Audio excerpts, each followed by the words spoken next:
That's Nick. And that's Joseph. And today we're here to run down my top 10 favorite films from the 2019 Toronto International Film Festival, where I attended for eyeoncinema.com, where you can go for further coverage.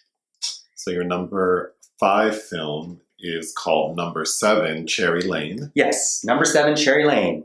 The animated debut of Yonfan, who has been making films since the 80s and was also in the 70s a famous celebrity photographer. And often his films have queer content, which this is not an exception. But this is his first animated film. I think it won Best Screenplay at Venice.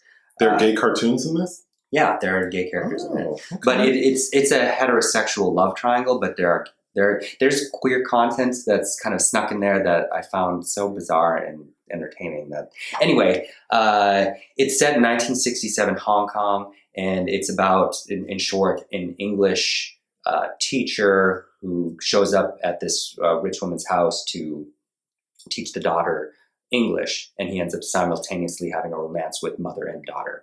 Meanwhile, there's an opera diva that lives downstairs that has a lot of cats, and there are some very weird sexually inspired sequences of cats, including nipple licking, that I really liked. I heard some people were complaining about the animation. I'm not an expert on animation, and I don't know. Like there's this thing that happens where there's lots of very slow movements, but I thought that languid tone fit with it because it's supposed to be these characters contained in their own little zone, while in the outside world there's these leftist riots going on in the streets.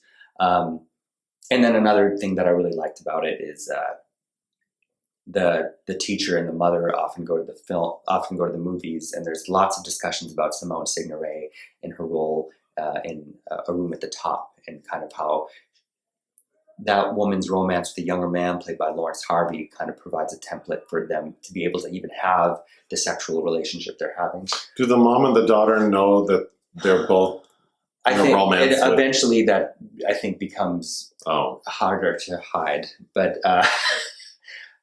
yeah, and it's not over the top in a way that's salacious. Really, it's kind of for the subject tastefully well done. But yeah, I'm not sold. What do you like about this film? I loved how it looked. I loved the characters. I like weird queer and cat things. Weird, queer, and cat things. Mm-hmm. I think if you sat and watched it, which I guess, I'm sorry I'm not selling it, but I enjoyed it. Okay. So you give it 4 out of 5 stars? Correct. Wow. Mm-hmm. All right. That's it. Thanks. Thanks.